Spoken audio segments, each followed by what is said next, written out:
आप लेने चलिए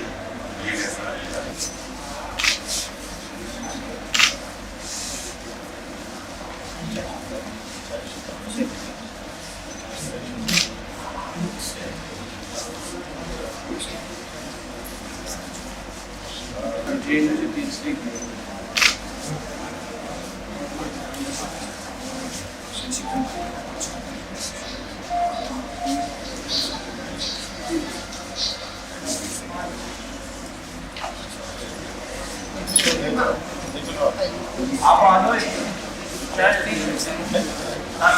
नहीं है और ये सीने का है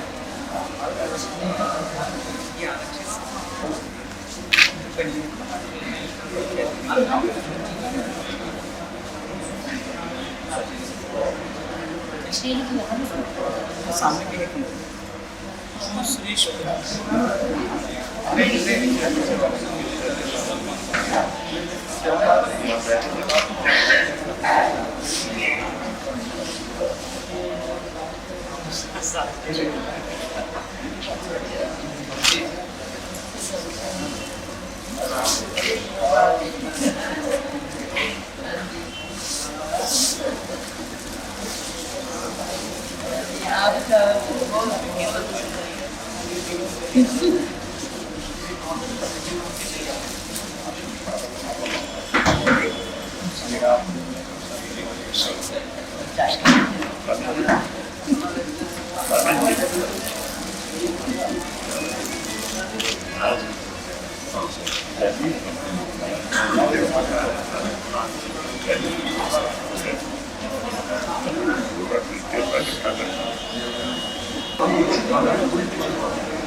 भ्रष्टाचार के खिलाफ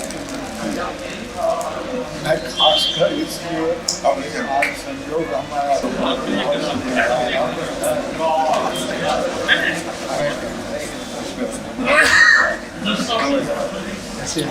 ठीक मैं आपकी याद ही कर रहा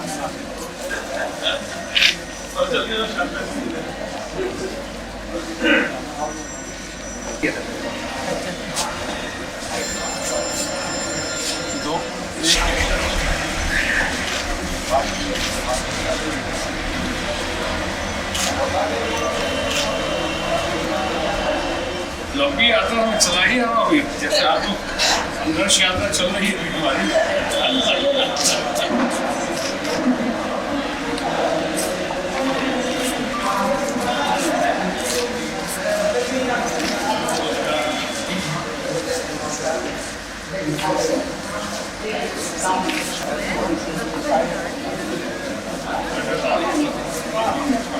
जी को मालूम है कि हमारा कितनी बड़ी श्रद्धा है। ये बड़ा अच्छा लगा जिस भाषा में मुलाकात कैसे अच्छे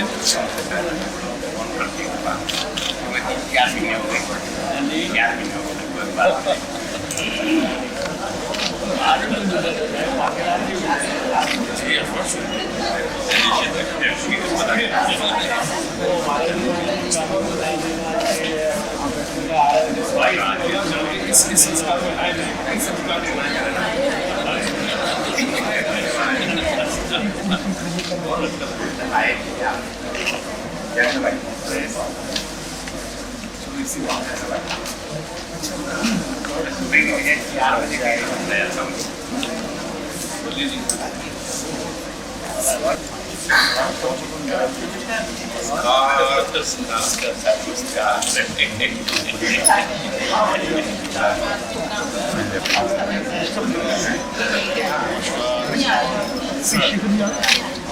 मैं जानता हूँ अकेले अलाउड नहीं हूँ आपके यहाँ तो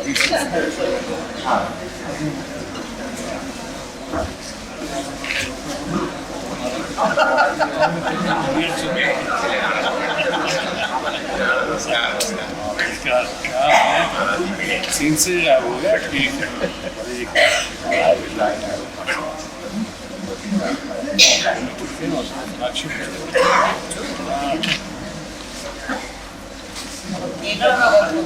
करोड़पति के बड़ी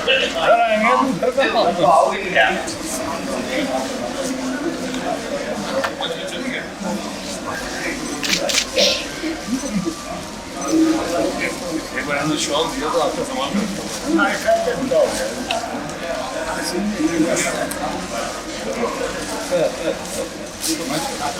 शानदार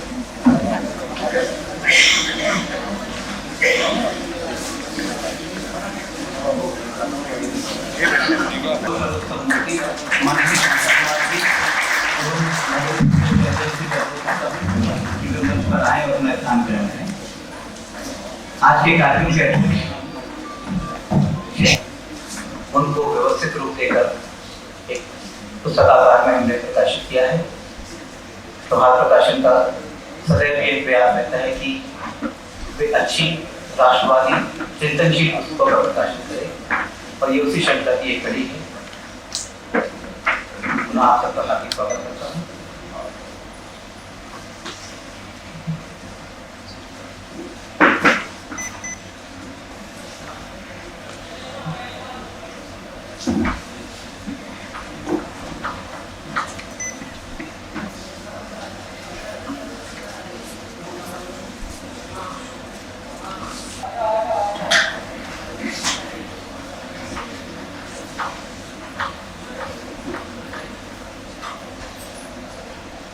उनकी आवाज कारखाने में टूटी की तरह है।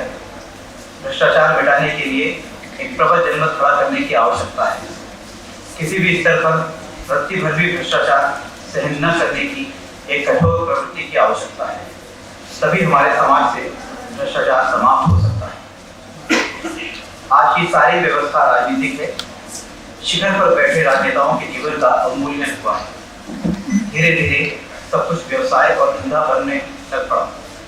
दुर्भाग्य तो यह है कि धर्म भी धंधा बन रहा है। राजनीति का व्यवसायीकरण ही नहीं, अपितु अपराधीकरण भी हो गया है। राजनीति प्रधान व्यवस्था में अवमूल्यन और भ्रष्टाचार का यह प्रदूषण ऊपर से नीचे तक फैलता जा रहा है। सेवा और कल्याण की सभी योजनाएं भ्रष्टाचार में ध्वस्त होती जा रही है। एक विचारक ने कहा है कि कोई भी देश बुरे लोगों की बुराई के कारण नष्ट नहीं होता, अपितु अच्छे लोगों की तटस्थता के कारण नष्ट होता है। आज भी भारत में बुरे लोग कम संख्या में हैं, सामने सीना तान कर उसे समाप्त करने में कुछ भी करने को तैयार हो जाते हैं। देश इस गलती को फिर न दोहराए। गरीबी के कलंक को मिटाने के लिए सरकार, समाज, मंदिर सब जुट जाए। यही भगवान की सच्ची पूजा है। नहीं तो मंदिरों की घंटियां बजती रहेंगी, आरती भी होती रहेगी, पर भ्रष्टाचार से देश और भी खोखला हो जाएगा तथा गरीबी से निकली आतंकवाद अंतर्वाद की लड़की देश को छुपा भी रहेगी। चर्चा की है और हमारा ये सौभाग्य है कि आज इस समारोह में माननीय श्री शत्रुघ्न सिन्हा जी हैं, वरिष्ठ संपादक श्री शेखर गुप्ता जी इस समारोह की अध्यक्षता करने वाले हैं, और ये सब अपने विचारों से इस कलंक को मिटाने के लिए सदैव तत्पर हैं। संसद में, पार्टी में और सभी मंचों से आप मुखर होकर इसके खिलाफ आवाज उठाते हैं।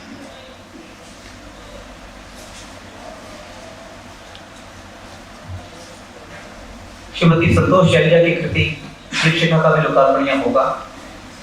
दीप शिखा केवल निबंध संग्रह नहीं, अपितु जीवन के विविध रूपों को उजागर करने वाली रचना है। इसमें समसामयिक व सामाजिक प्रश्न हैं और परिवार एवं संस्कृति से संबंधित विषय हैं। संतोष जी के संवेदनशील हृदय ने उन सभी प्रश्नों के समाधान ढूंढने का प्रयास किया है। इनके अलावा प्रकृति एवं सौंदर्य के साथ सांस्कृतिक विषय भी इन निबंधों में सहज प्रवेश पा गए हैं, और कुछ संस्मरण भी हैं जो यादगार बन गए हैं। भारत भ्रमण की अधिकांश अवसरों पर देश के विभिन्न भागों में प्रकृति की सानिध्य का सुखद आभास की परिणति भी बहुत से लेखों के रूप में हो गई है।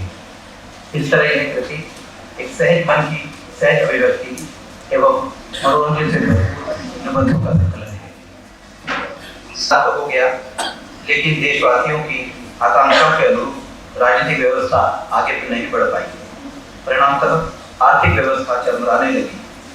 आर्थिक उदारीकरण के साथ ही देश में भ्रष्टाचार का बोलबाला होने लगा, और 2 दशकों में हालत इतनी बदतर हो गई कि पूरे का पूरा तंत्र भ्रष्टाचार के मगर जाल में फंसा गया। परिणामतः आम आदमी की मुश्किलें दिन प्रतिदिन बढ़ती गई। गरीबी, भुखमरी, बेबसी और लाचारी हर देशवासी को परेशान करने लगी। जाहिर है, ऐसी स्थिति में जागरूक नागरिक के लिए खामोश बैठना संभव नहीं था। अतः खुद ब खुद ये विचार कलमबद्ध होते रहे। देश की अर्थव्यवस्था को प्रभावित करने वाला सबसे अहम मुद्दा विदेशों में जमा काले धन का है। छाता जी लिखते हैं, इस विषय पर स्वाध्याय के बाद मैंने महसूस किया कि बेईमान लोगों द्वारा पिछले 60 वर्षों में जितना धन स्विस बैंकों में जमा कराया गया है, यदि वह सारा धन भारत वापस लाया जाए तो देश का कायाकल्प हो सकता है। पिछले वर्ष संयुक्त राष्ट्र की सामान्य सभा में भारतीय संसदीय दल के सदस्य के रूप में जब मैं न्यूयॉर्क गया था, मुझसे पहले स्विस प्रतिनिधि ने असेंबली को संबोधित किया। माल्यार्पण कर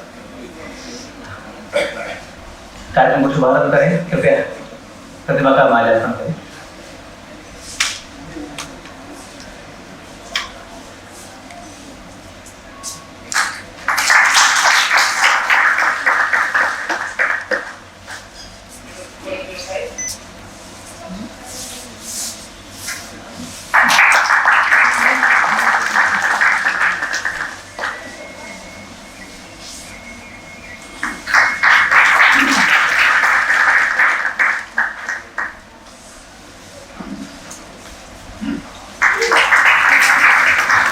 अनुरोध करता हूँ कृपया मंच पर अपना स्थान करें।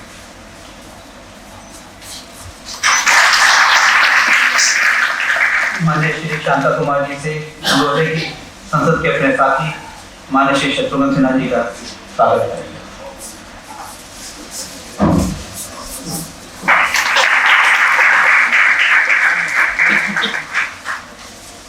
और प्रभात प्रकाश जी की ओर से मैं आदरणीय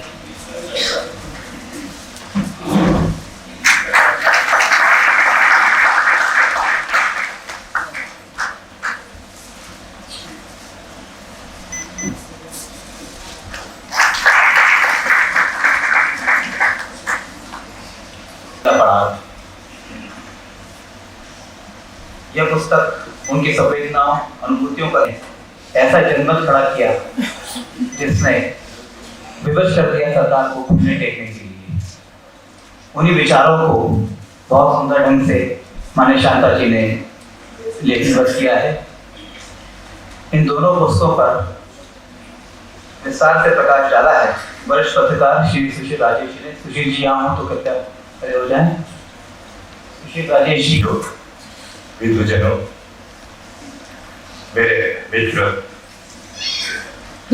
वरिष्ठ पत्रकार सुशील राजेश जी ने मुझे निर्देश दिया है ये प्रतिवेदन पढ़ने का। अक्षरांश ये प्रतिवेदन मैं पढ़ रहा हूँ, मुझे लगेगा आपको शायद आनंद आए।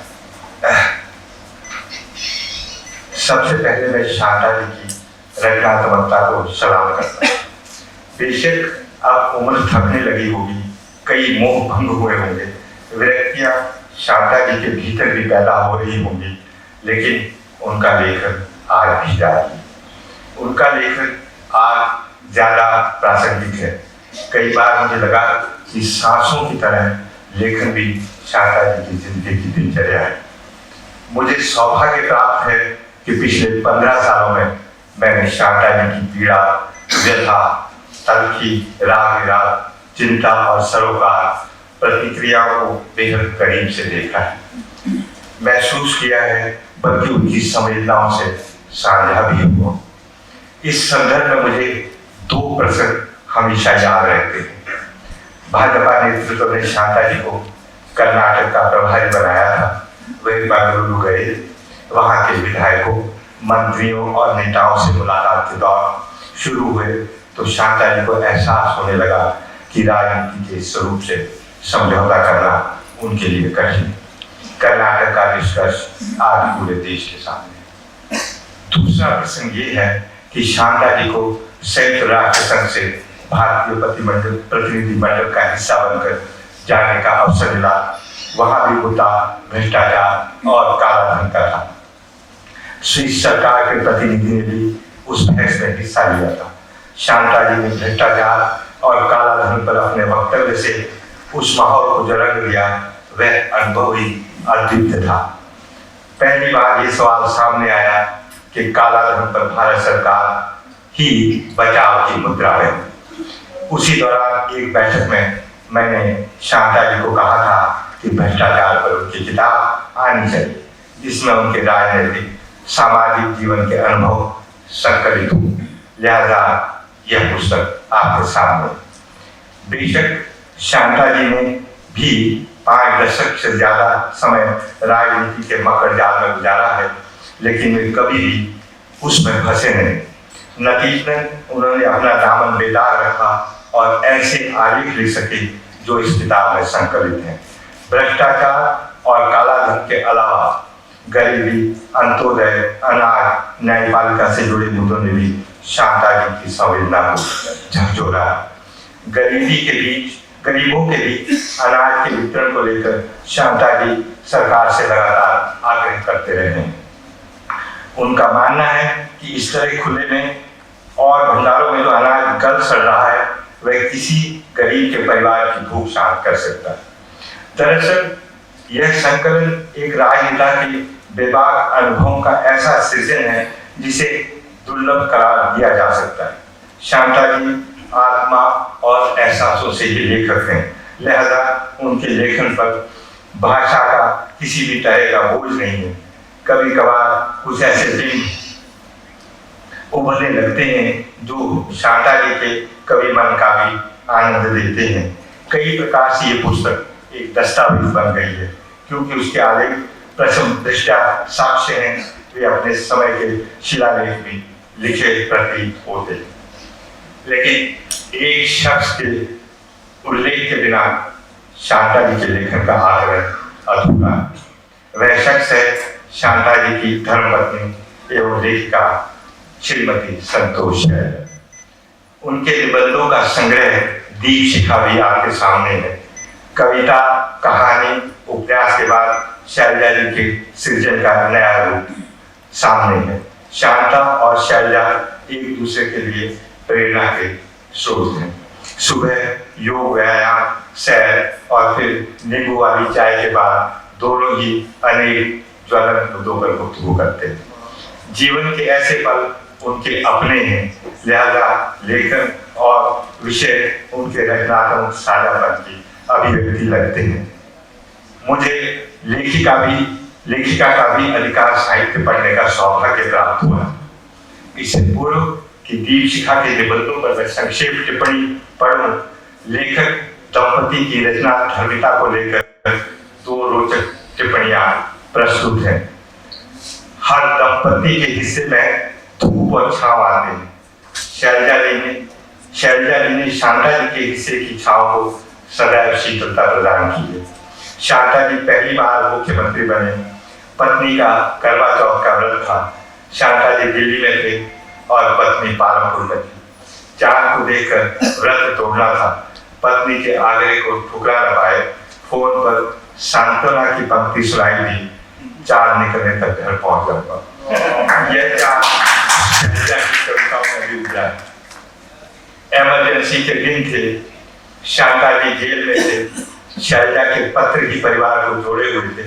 हर तीसरे दिन खत, क्या लिखूं और क्या न लिखूं, और फिर लेखिका पत्नी ने शेर भेजा, उजाले अपनी यादों के हमारे साथ रहने दे, न जाने किस गली में जिंदगी की शाम हो गई।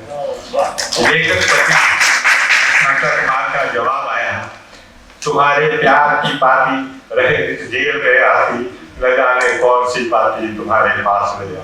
लेखक दंपति की सृजनशीलता का सहज और रोचक प्रमाण। दीप शिखा में 30 निबंध हैं। अधिकांश निबंध समाज में व्याप्त कुरीतियां, अंधविश्वासों और रूढ़ियों को व्यक्त करते हैं और उनके निदान के लिए समाज के समक्ष समाधान प्रस्तुत किए हैं। इन निबंधों में बहरहाल हो सकता है यह वक्तव्य सदैव लेखक दंपति के नव साहित्य का एक तरफा आकलन हो। आप राय से सहमत हो सकते हैं। कोशिश तो सिर्फ इन पुस्तकों के पढ़ने पढ़ने की होनी चाहिए। मैं इस प्रतिवेदन के लेखक सुशील राजी जी से निवेदन करूंगा, वे अपना आगे आए। पहले भी प्रभा जी ने आपको बुलाया था ताकि आपसे जो है आपका तारुफ होगा। सुशील राजी। धन्यवाद सुशील जी और सतीश जी। सुशील जी हमारे बीच में आ गए हैं। सुशील जी का स्वागत है।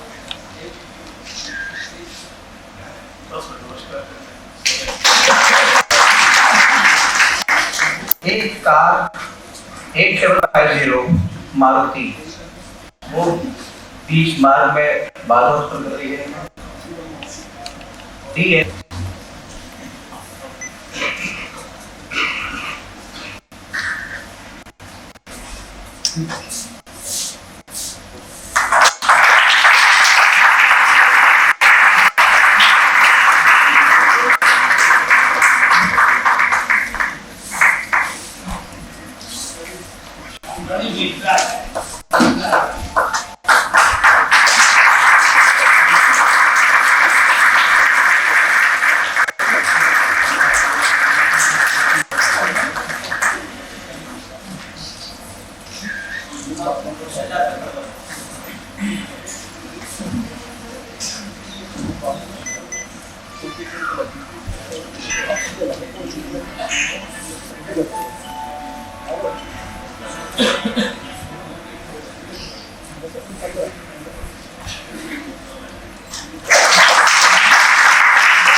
मंच पर आसीन आदरणीय शेखर गुप्ता जी, आदरणीय श्री शत्रुघ्न सिन्हा जी, प्रकाशक श्री प्रभात जी, उपस्थित महानुभाव, मेरे लिए और मेरी पत्नी के लिए आज ये समय बड़ा सौभाग्यपूर्ण है। मैं परमपिता परमेश्वर का धन्यवाद करता हूँ, आप सबका आभार मानता हूँ। मुझे बहुत प्रसन्नता है कि इस अवसर पर आदरणीय शेखर गुप्ता जी अध्यक्षता करने के लिए पधारे हैं। वे प्रमुख संपादक हैं और सबसे विशेष बात इंडियन एक्सप्रेस, जो समाचार पत्र निर्भीक पत्रकारिता का ध्वजवाहक रहा है। मुझे याद है इमरजेंसी के 19 महीने जेल के अंदर कभी कभी इंडियन एक्सप्रेस, जनसत्ता या पंजाब केसरी पढ़ने को मिलती थी तो बहुत प्रसन्नता होती थी। और मुझे ये भी याद है कि इमरजेंसी के तुरंत बाद जेल से निकलकर जब सीधे शिमला में मुख्यमंत्री की कुर्सी पर मुझे बिठाया विधाता ने, 3-4 दिन के बाद मुझे फोन मिला, श्री प्रभाष जोशी जी शिमला आकर मिलना चाहते हैं। और फिर एक और संदेश मिला, प्रभाष जोशी जी अकेले नहीं आ रहे, आदरणीय को रामनाथ गोयनका जी उनके साथ आ रहे।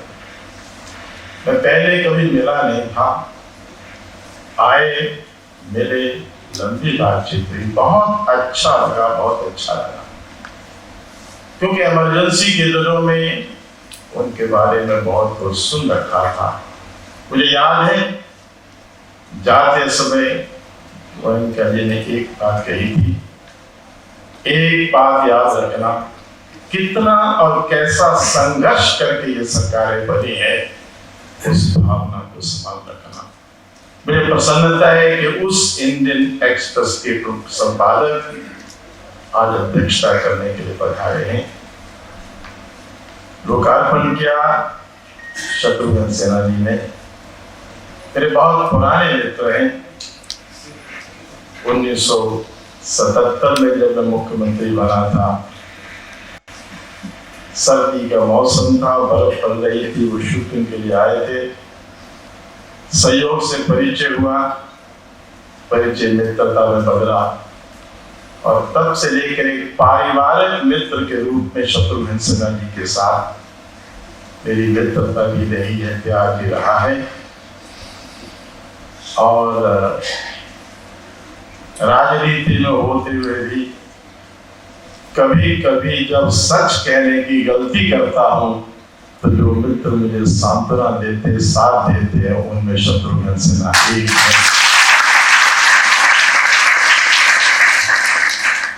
बहुत पहले स्वामी विवेकानंद को पढ़ा था, एक जगह रुक गया था।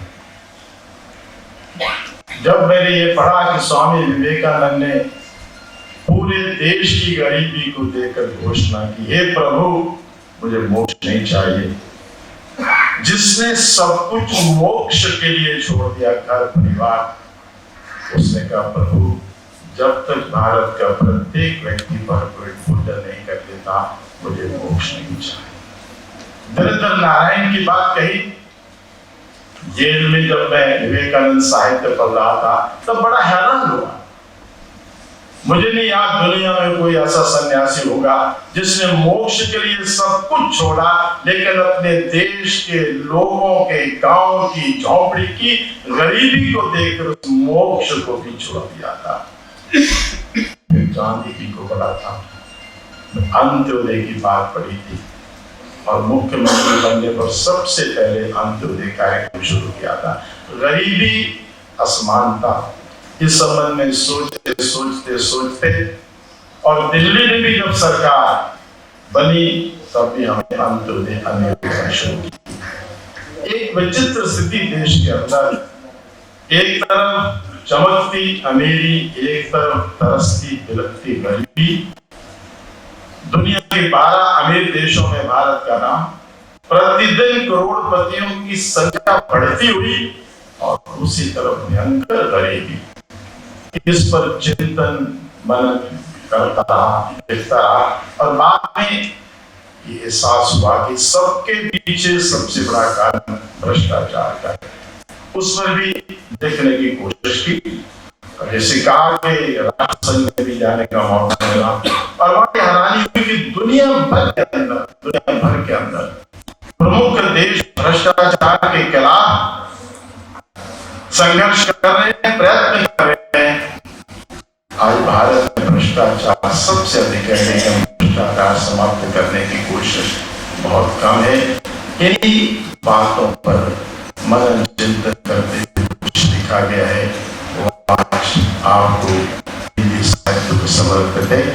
मुझे 2 बातें विशेष रूप से और आज कल मन में आ रही हैं।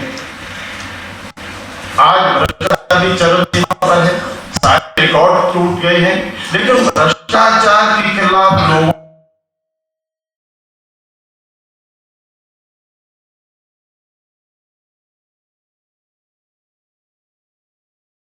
का गुस्सा भी चरम सीमा पर है। एक फर्क है, जब प्रकाश नारायण जी के समय भी हम लोग हुआ था तब नेतृत्व राजनीति ने किया था। आज उसका नेतृत्व जो भी कर रहे हैं गैर राजनीतिक, राजनीति अप्रासंगिक होती चली जा रही है। इस पर कुछ सोचने की आवश्यकता है। राजनीतिक व्यवस्था में राजनीति अप्रासंगिक होती चली जा रही है। इतना ही नहीं, एक समय था जब नेता को देखकर तालियां बजा करती थी, आज नेता को देखकर गालियां मिलती, तालियां नहीं बजती। एक समय था जब देश के नेता ने कहा था जवानों मुझे रक्त दो मैं आजादी दिलाऊंगा, तो देश की पूरी जवानी सुभाष चंद्र बोस के पीछे खड़ी हुई थी और नेता शब्द का व्यापक प्रयोग तभी से शुरू हुआ था। आज हालत ही आ गई है कि नेता अप्रासंगिक हो गए। बहुत कष्ट होता है, मुझे लगता है आत्मनिरीक्षण करने की आवश्यकता है। हमारे कुछ मित्रों ने विशेषाधिकार का सवाल दिया है संसद में, उनको लगता कि रामलीला मैदान में बहुत कुछ कहा गया। मैं सोचता हूं बड़ी गहराई से रामलीला मैदान में जो कुछ कहा गया उसके भाव से मैं बिल्कुल सहमत हूं, बिल्कुल सहमत। लेकिन भाषा भंगिमा से सहमत नहीं।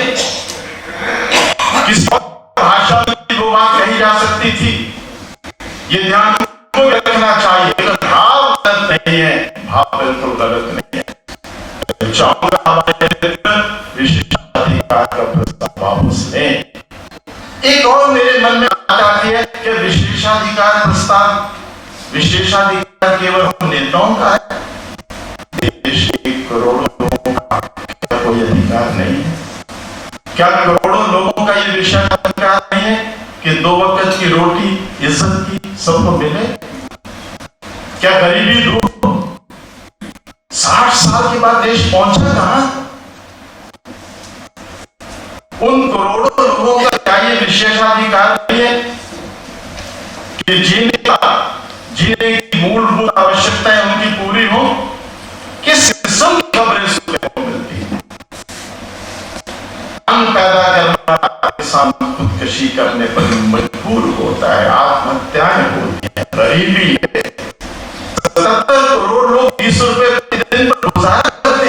उड़ीसा से कई बार खबर आती है कि किसी गांव में लाचार मजबूर मां अपने बच्चे को 400 रुपए में बेच दिया।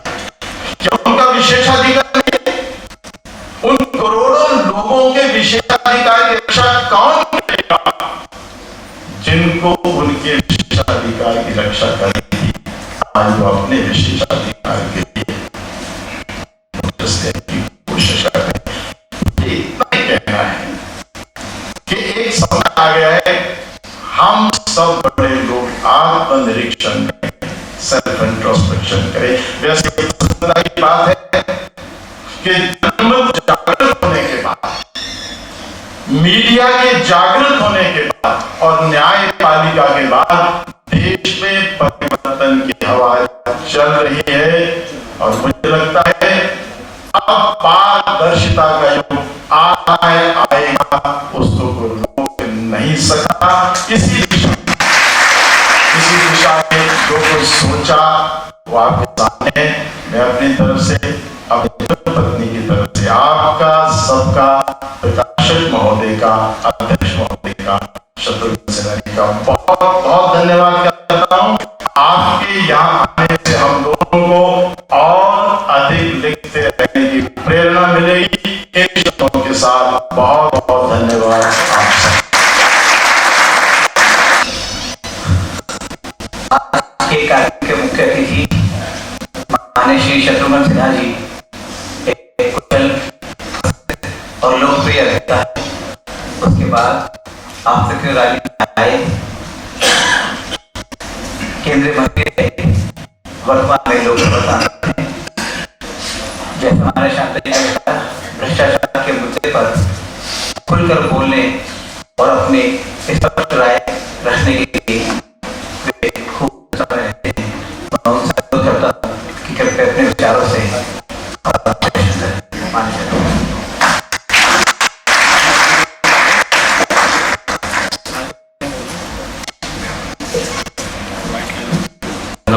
जी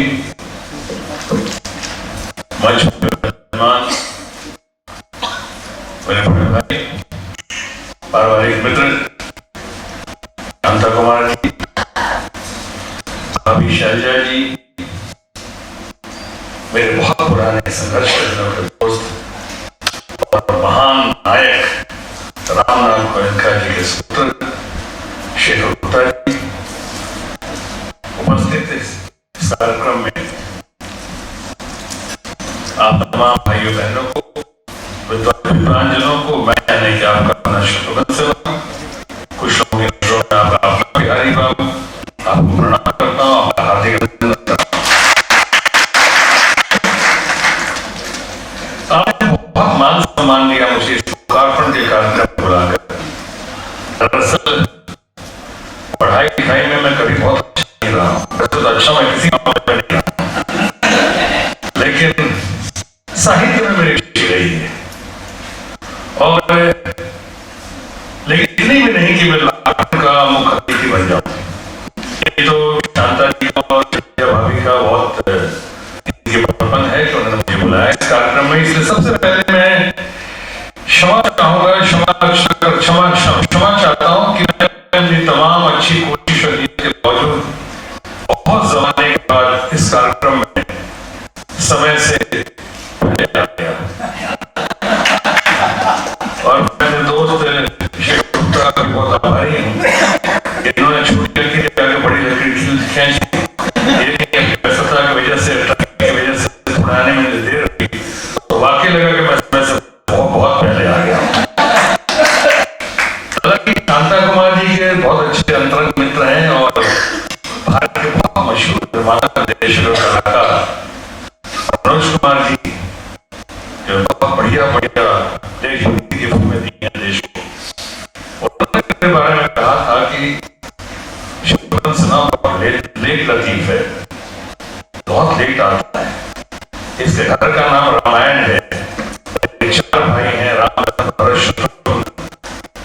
ये इतना लेट लतीफ है, काफी लेट लतीफ की वजह से ये शत्रुघ्न के पैदा हुए समय पे आता तो राम बनता है।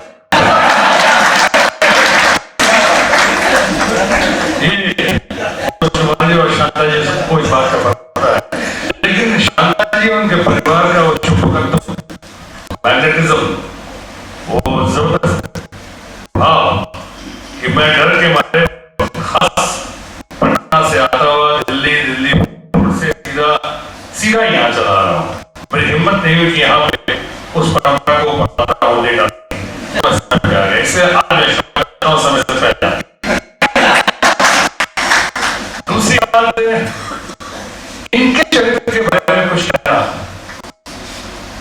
चरित्र में कुछ देने से पहले मैं जिस दंपति का जिक्र कर रहा हूं, इन्हें बहुत ही शैलजा भाभी और शांता कुमारी को बहुत सालों से मेरा सौभाग्य रहा है। मेरा सौभाग्य रहा है कि मैं बहुत बड़े लोगों से देश दर्शकों का मैं प्यार मिलता रहा, आशीर्वाद मिलता रहा, उनका स्नेह प्राप्त करता रहा, मार्गदर्शन देता रहा। नानाजी देशमुख, रामनाथ गोयनका जी, जयप्रकाश नारायण जी, अटल बिहारी वाजपेयी जी, अडवाणी जी, हमारे अन्ना हजारे जी, शांता कुमार जी, ऐसे लोगों से रिश्ता ही नहीं बल्कि बहुत मार्गदर्शन मिलता रहा, फल प्राप्त करता रहा। और शायद उन्हीं से जो फल हासिल किया है उसकी वजह से कोई भटकता है या सच को सच बोलने की, काले को काला और सफेद को सफेद बोलने की शक्ति वहीं से हासिल की है। अभी आपने सुना होगा कि हमने कहा कि इस भ्रष्टाचार के खिलाफ आंदोलन को बल देने के लिए अगर मुझे अपने इस्तीफे की पेशकश करनी पड़ी कहें तो मैं आपने सुना होगा सबसे पहले चंद लोगों में मैंने इच्छा जाहिर की मैं इस्तीफा देता हूं। मुझे ये कंफ्यूजन की स्थिति नहीं चाहिए, क्लैरिटी चाहिए। हम पराकाष्ठा देख रहे हैं जो जयप्रकाश नारायण जी का संपूर्ण क्रांति का नारा या संपूर्ण क्रांति की राह पे जो हमें देखकर चले, उसकी पराकाष्ठा देखिए इस बार रामलीला मैदान में अन्ना हजारे उनके लोगों। इसलिए आपने देखा होगा कुछ लोगों ने कहा कि आपने कैसे किया अपनी पार्टी से बगैर बात किए हुए, और आपने देखा होगा सबसे पहले मैं ही टेलीविजन पे खुल कर आया और मैंने कहा मैं 100% अन्ना हजारे और उनके आंदोलन का समर्थक हूं, चाहे इसकी चौकी में चुकानी पड़े। तो हम जब आप जिन लोगों का नाम लिया, रामनाथ गोयनका जी, हमारे अपने नानाजी देशमुख, जयप्रकाश नारायण जी, तो हम तो उनसे ही सीख कर आए थे। हमें तो वैसे राजनीति में आने की कोई आवश्यकता नहीं थी। मैं तो अच्छा खासा को रिटायर्ड और वेंकैया नायडू जी के शब्दों में टायर्ड और रिटायर्ड होकर नहीं आया था। मैं बिल्कुल ख्याति के शिखर पे था, ऊंचाई पे था, तब आया था, बहुत सक्सेसफुल था। शायद भारतीय फिल्म उद्योग में पहला कलाकार हो जो शांता जी जैसे लोगों से इंस्पायर्ड होकर, अच्छे अच्छे लोगों से इंस्पायर्ड होकर राजनीति में आया। और राजनीति में आया, पहली बार आया पूरे भारत के फिल्म उद्योग से पहला आदमी जो भारतीय जनता पार्टी में आया। वो दिन और आज का दिन है मैं भारतीय जनता पार्टी का। और कोई अपनी महत्वाकांक्षा लेकर नहीं आया, कोई अपनी मांग लेकर नहीं आया। प्रभु की असीम अनुकंपा से मैं अपने परिवार का पालन पोषण कर सकता हूँ, कर सकता था और शायद आगे भी कर सकूंगा।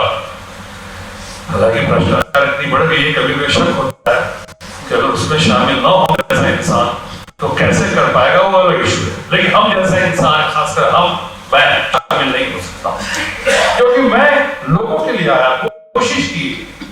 राजनीति में आने से मैं आपका अभिप्राय था मेरा कि कोशिश करूं जनहित में ऐसे लोगों का साथ दूं, साथ निभाऊं या साथ दूं जिनके जरिए मैं देशवासियों के चेहरे पर मुस्कान ला सकूं, गरीबों के लिए, मजदूरों के लिए, किसानों के लिए, नौजवानों के लिए कुछ ऐसा सार्थक परिणाम दे सकूं, कुछ ऐसा काम कर सकूं कि वो लोग जिन्होंने आज मुझे बनाया है, मैं उनके काम आकर उनको अगर आगे बढ़ा सकूं, उनके साथ देश को आगे बढ़ा सकूं, तो मैं अपने जीवन को धन्य समझूंगा। इसीलिए रिटायरमेंट के बगैर इंतजार किए हुए भरी जवानी में सामाजिक जिम्मेदारी के तहत राजनीति में कूद पड़ा है और तब से सुख दुख का भागीदार, सीखता हुआ, गलतियां करता हुआ, गलतियां सुधारता हुआ। आप जैसे बड़े बड़े लोग यहाँ बैठे हुए हैं, आदरणीय केदारनाथ साहनी जी बैठे हुए हैं, ऐसे लोगों से सीखता हुआ, कोशिश करता रहा, अपने को सांचे में ढालता हुआ आगे चलता रहा। और इसी बीच में शांता कुमार जी जैसे बड़े भाई मित्र से मुलाकात हुई, जिन्हें भी मैंने बहुत करीब से देखने का मौका मिला, बहुत करीब से समझने का मौका मिला। इनकी हर अदा मुझे पसंद थी। इनकी अदा में थोड़ा मुझे कभी को लगता था मामला थोड़ा गड़बड़ है।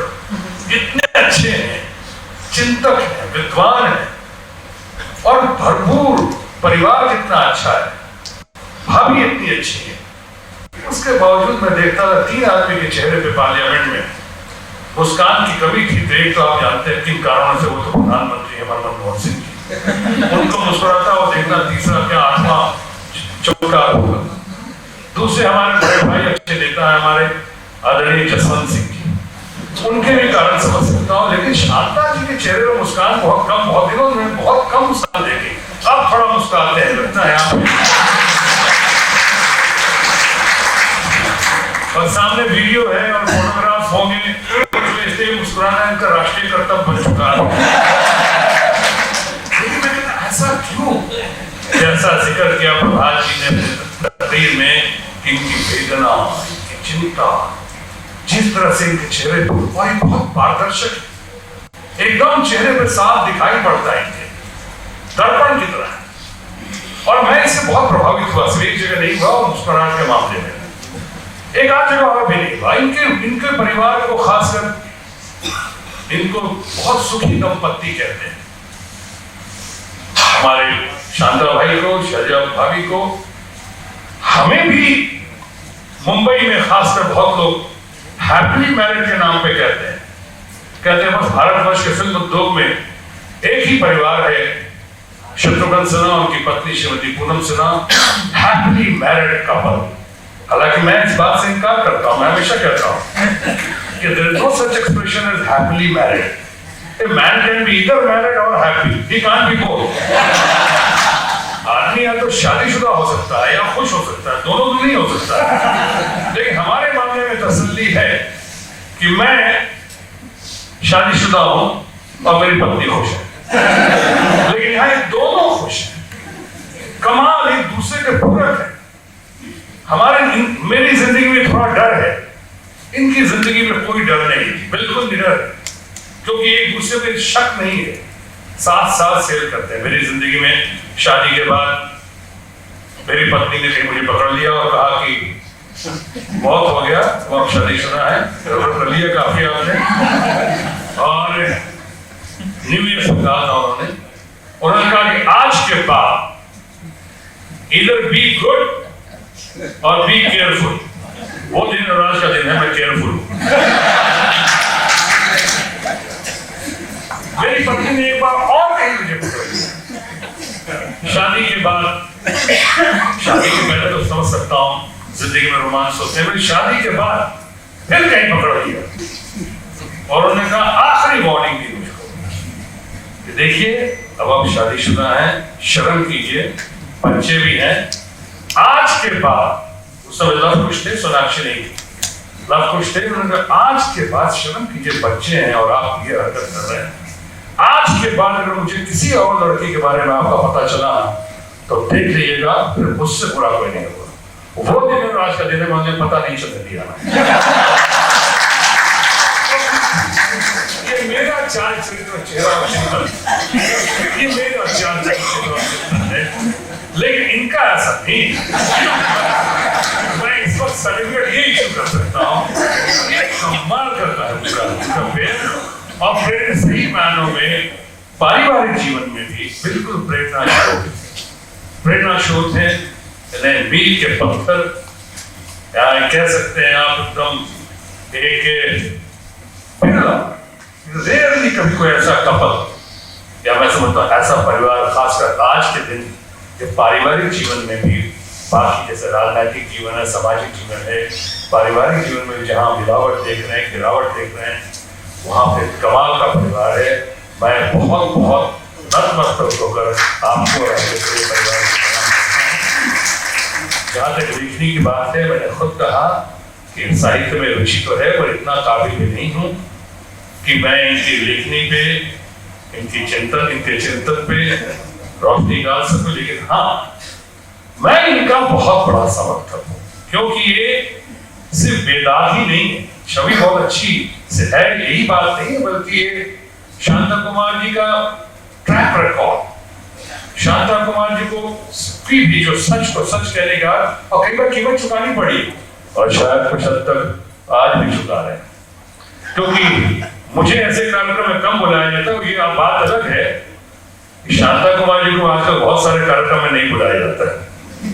इनके स्पष्टवादिता की वजह से, इनके चरित्र की वजह से, इनकी राष्ट्रभक्ति की वजह से, ये जो पॉलिटिक्स में कमर्शियलाइजेशन हो गया है, ये पॉलिटिक्स में व्यवसायीकरण जो हो गया है, ये पॉलिटिक्स में जो राजनीतिकरण जो है, ये पॉलिटिक्स में जो व्यापारीकरण हो गया, आज पॉलिटिक्स में लगता है बहुत सारे लोग कोई कॉर्पोरेट हाउसेस जैसे रूल कर रहा, अलग अलग ग्रुप हो गए, अलग अलग खेमे हो गए, अलग अलग लोग दुकान चला रहे हैं राजनीति। ये जैसा इन्होंने कहा, वो जमाना कहाँ गया?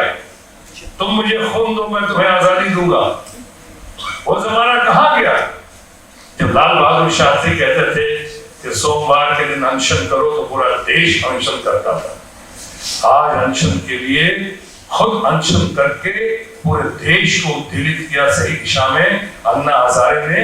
ये जमाना ऐसा क्यों आता है कि हमें जरूरत पड़ती 30-40 साल के बाद कोई मसीहा सामने आए और हमें जगाए और हमें पुश करे सही दिशा में, नई दिशा में? क्यों हमको भ्रष्टाचार की लड़ाई लड़नी पड़ रही है? क्यों हमको महंगाई की हाहाकार त्राहिमाम स्थिति है देश में? लेकिन ये बात कहना गलत होगा कि हम यानी सिर्फ नेता ही जो के नेता हैं, ब्यूरोक्रेट्स हैं, हमारे कार्यकर्ता हैं, हम हैं, सब हैं इसमें गिरे। सबको जागना होगा और जगाने की प्रक्रिया में चलते हैं शांता कुमार। मुझे याद है अच्छी तरह से, ये बात शायद और किसी ने नहीं कही, मुझे बात करते करते याद आ रहा है कि हिम्मत हौसला शांता कुमार की। एक बार चुनाव में जब हार हुई तो इनका आलम तो वो था जो अटल बिहारी वाजपेयी जी की पंक्तियों में होता है, क्या जीत में क्या हार में, किंचित नहीं भय भीत में, संघर्ष पथ पे जो मिला ये भी सही वो भी सही, वरदान मांगूंगा नहीं। ये तो आलम इनका रहा। लेकिन जब उनसे टेलीविजन पर कुछ लोगों ने पूछा कि हार की वजह क्या है, तो उन्होंने बताया ऐसा ऐसा है, जनता को विश्वास नहीं प्राप्त कर सके, ये हुआ, और लोग अपनी पॉलिसी लेकर नहीं पहुंच सके उनके बीच में। तो कुछ लोगों ने कहा तो उन पर कड़ी कार्रवाई करने की सोची गई। हंसते हुए बोले एक दिन, और सही कहा इन्होंने, कि हमने वही बातें हिंदी में कही तो मुझ पर कार्रवाई करने की सोची गई। सच कहा, और वही बातें हमारे किसी बड़े नेता ने अंग्रेजी में कही तो उन पर कोई कार्रवाई नहीं, अंग्रेजी वाले पर कार्रवाई नहीं, हिंदी वाले पर कार्रवाई की सोची गई। लेकिन इसकी चिंता इन्होंने नहीं की। इसीलिए अब जरूरत है अन्ना हजारे, मैंने खुद कहा कि अन्ना हजारे का आंदोलन था सबसे पहले मैं नहीं। अगर उस आंदोलन को और कोई बल दे सकता था, और हमारी पार्टी में चंद लोग जो सही मायने में बल दे सकते थे, उसको वो हमारे शांता कुमारी थे, ऐसा फिलहाल। और इसको उस मौके पे भी हम लोग थोड़ा इतना आगे करना चाहिए था, नहीं कर सके। बहुत सारे कारण होंगे, क्योंकि पॉलिटिकल मंच नहीं है, इसलिए मैं कोई पॉलिटिकल बात नहीं करूंगा। लेकिन सोशल दृष्टिकोण है, सामाजिक दृष्टिकोण है, इस बात को समझने की जरूरत है। आज भ्रष्टाचार के खिलाफ कौन बोल रहा है? क्या जो लोग बोल रहे हैं वो लोग खुद, कई लोग उसमें खुद भ्रष्टाचार में लिप्त नहीं है? रोल मॉडल कहां है? अगर भ्रष्टाचार के खिलाफ अगर शांता कुमार बोलते हैं तो आप कह सकते हैं सही आदमी बात कर रहा है। शेखर गुप्ता कहते हैं तो कह सकते हैं सही आदमी बात कर रहा है। क्या ट्रैक रिकॉर्ड है? और कुछ हद तक अगर मैं कहूं तो मैं भी अगर बात करूं तो कुछ हद तक सही लगेगा।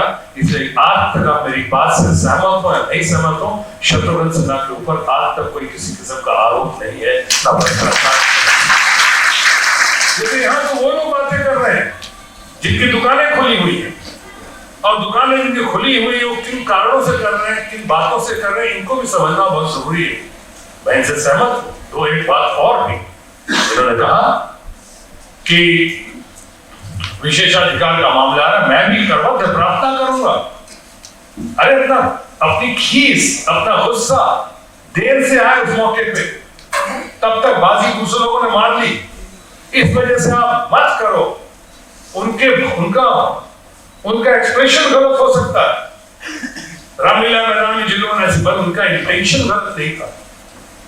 उनके अंदर भी वो अग्नि थी, वो क्रोध था, वो आक्रोश था, वो भी सही बात लोगों को पहुंचा रहे थे। और सब उसमें से पॉलिटिकल लीडर्स नहीं है, सबको भाषण करने की आदत नहीं है।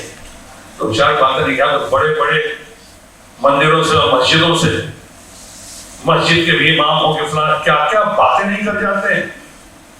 उन पे कोई विशेषाधिकार नहीं होता, कोई एक्शन नहीं होता। लेकिन हाँ, ये कई बार ऐसा दिखता है, वो कहते हैं गरीब की जोरू सबकी भाभी। वही वाली बात है कि तू हिली क्यों, इसलिए तुम पे अब करेंगे विशेषाधिकार का। मैं समझता हूँ लोग इसको अच्छा नहीं मान रहे। खत्म करो, आगे बढ़ो।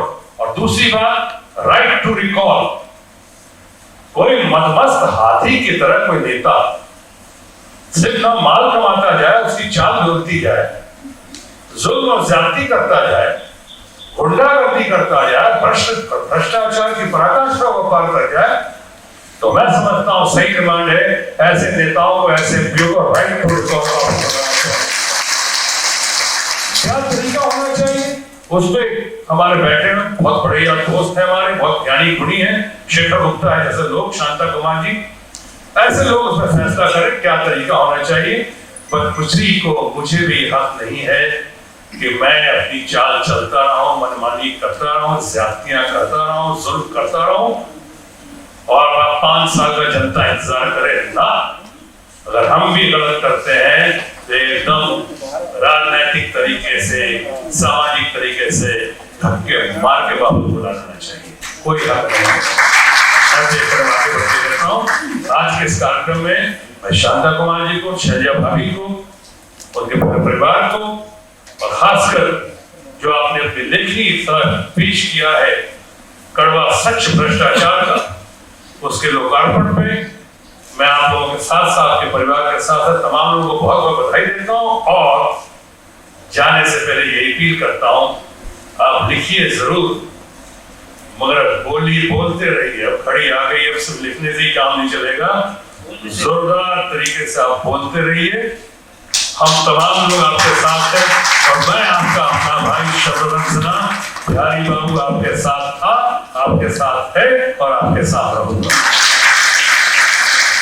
जय देवी, जय बिहार, जय हिंद। विचारों के लिए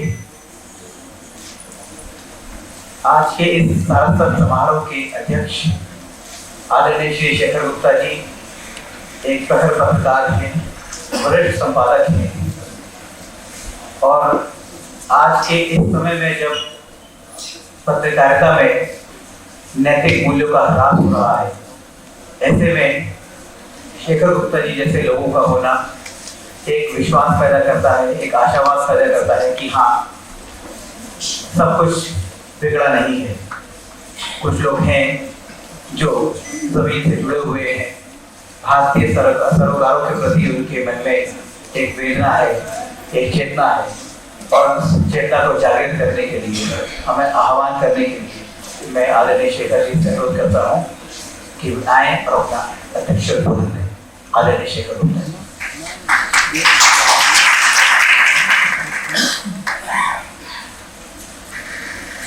बहुत धन्यवाद शांता कुमार जी, तो शैलजा जी,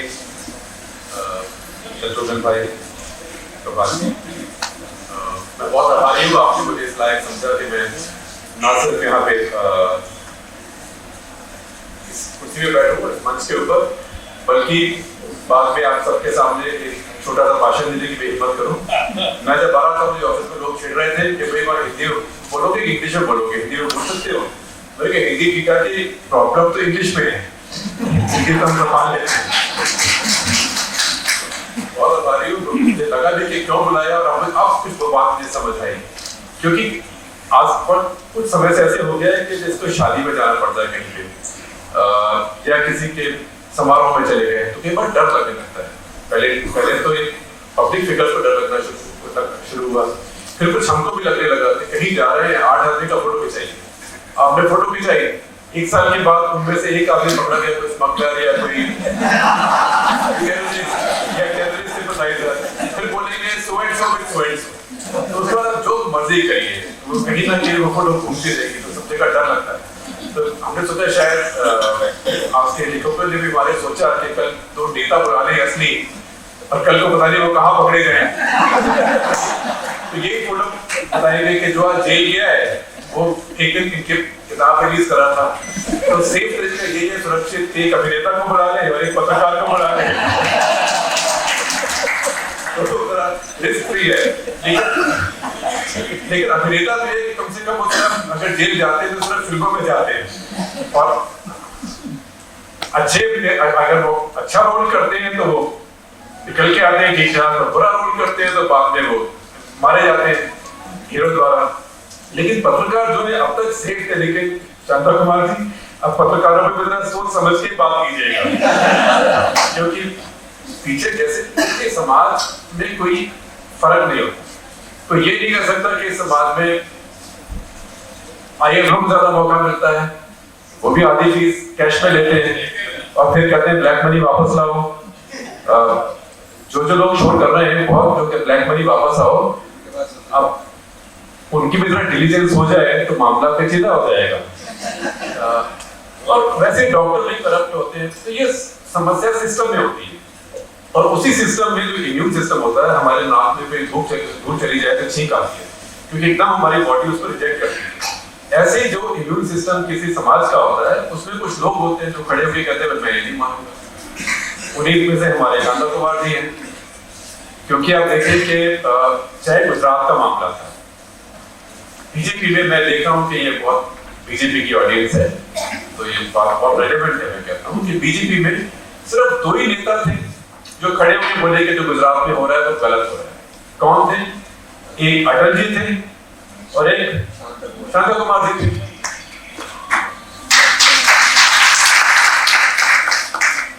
ऑफ द रिकॉर्ड साइड पे सब लोग बोल दिया गड़बड़ हो गए, ये तो हमारा एजेंडा था ही नहीं। अरे जब आपकी सरकार दिल्ली पावर में है फिर कैसे आपके राज्य में हो सकता है? लेकिन ऑन द रिकॉर्ड बोलने की हिम्मत किसी की नहीं थी। ऐसे आप कर्नाटक में देखें, जब कर्नाटक में ये सब चल रहा था, बीजेपी के एक ही नेता की हिम्मत हुई कि वो सामने आके उस बात को बोले, वो शांता कुमार जी थे। इन दोनों केसेस में ये सही सिद्ध हुए, क्योंकि दोनों केसेस में इन्हीं की पार्टी, जो आपके लोगों की पार्टी है, अब वो बैक ट्रैक कर रही है। एक से तो 11 साल से कर रही है और एक में अगले 11 साल करेगी।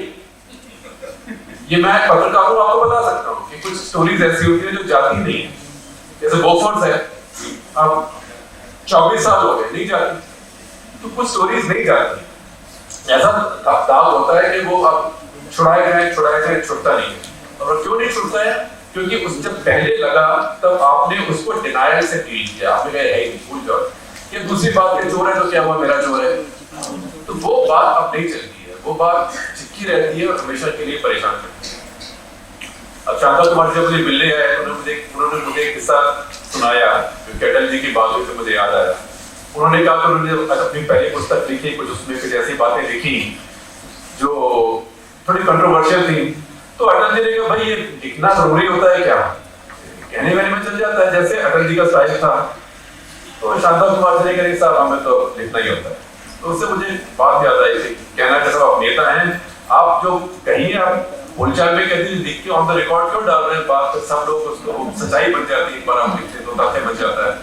तो मुझे याद आया शांता कुमार जी की एक बार कई साल पहले की बात है, जब एनडीए की सरकार थी और अटल जी प्रधानमंत्री थे, तो मैं उनके पास गया उनको बुलाने के लिए। 15 अगस्त को हम एक छोटा सा फंक्शन कर रहे थे पार्लियामेंट के लाइब्रेरी में, तिरंगा, वो बहुत इंडिया के टॉप आर्टिस्ट ने तिरंगे झंडे के ऊपर कुछ कॉम्पोजिशन बनाए। तो बुलाने गया तो वहाँ राम नाईक जी भी थे, तो उनको भी कार्ड दिया हुआ, तो मैंने कहा हाँ मिल गया, तो आपको मैं याद करा देता हूँ। तो जब बाहर आने लगे तो आपके साथी थे, तो भाई एक बात बताओ, मैंने कहा क्या, और ये इंडियन पॉलिटिशियन का सेंस ऑफ ह्यूमर है देखिए। और उस टाइम एक्सप्रेस में बहुत ऐसी स्टोरीज चल रही थी जिसमें एनडीए की सरकार मुश्किल में थी, पेट्रोल पंप स्कैम चल रहा था, एक प्लॉट स्कैम चल रहा था, सत्येंद्र दुबे का मर्डर हुआ था जिसका वो कुछ प्राइम मिनिस्टर ऑफिस से हुई थी। तो सरकार काफी प्रेशर में थी इंडियन एक्सप्रेस से, बहुत परेशान थे। और कई लोग ये भी कह रहे थे जो सरकार में जा जाकर क्या इंडियन एक्सप्रेस बैंकों से उधार पैसे लेकर अखबार चलाता है, बैंकों को फोन करिए ना, उनको तंग करेंगे।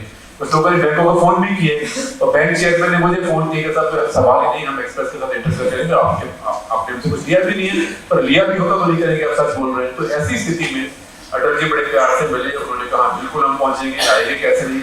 तो राम नाईक जी मेरे साथ बाहर निकले, तो उन्होंने मुझे कंधे पे हाथ डाल के बोला कि शेखर जी एक बात बताइए कि क्या करने वाले हो। तो मैंने क्या तुम्हारा गाने बजाने का शो है?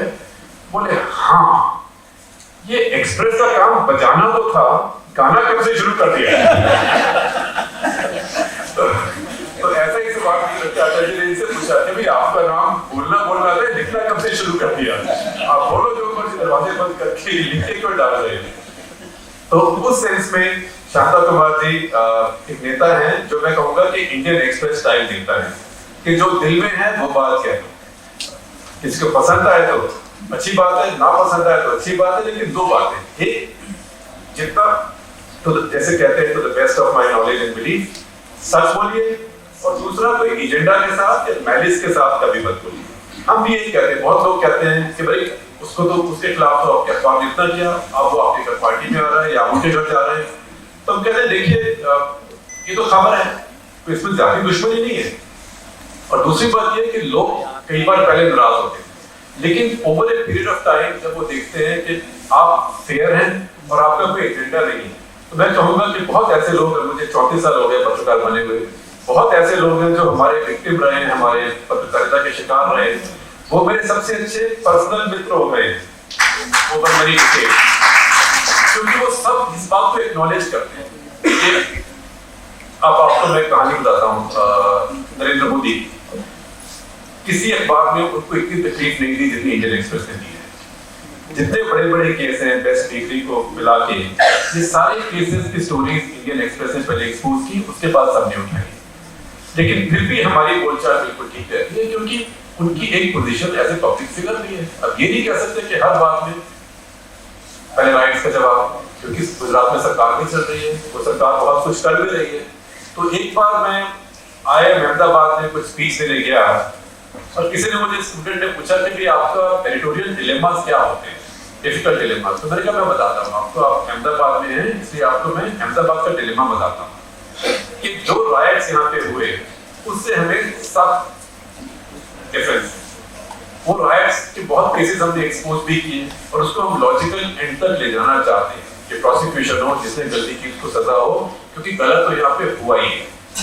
लेकिन एट द सेम टाइम आपके राज्य में एक सरकार चल रही है जो 3 बार इलेक्ट भी हो रही है, so it must be doing something right. और आपके राज्य में 11% ग्रोथ रेट भी है, आपके राज्य में एग्रीकल्चरल ग्रोथ रेट सारे देश से ज्यादा है। तो हम ये नहीं कह सकते कि क्योंकि आपके राज्य में राइट हुए और उसमें कितने लोगों को मारा गया, उसकी वजह से बाकी सब न्यूट्रलाइज हो जाए और बाकी सबको हम ओवरलुक कर दे, इग्नोर कर दे। तो हमारा डिलेमा यही होता है अपने रिपोर्टर्स को बताना, भाई डॉक्टर के अंदर क्लिनिकल आई रखो, जहां बीमारी है उसको बीमारी का इलाज करो, जहां ठीक है उसको एक्नॉलेज करो। तो मुझे अगली सुबह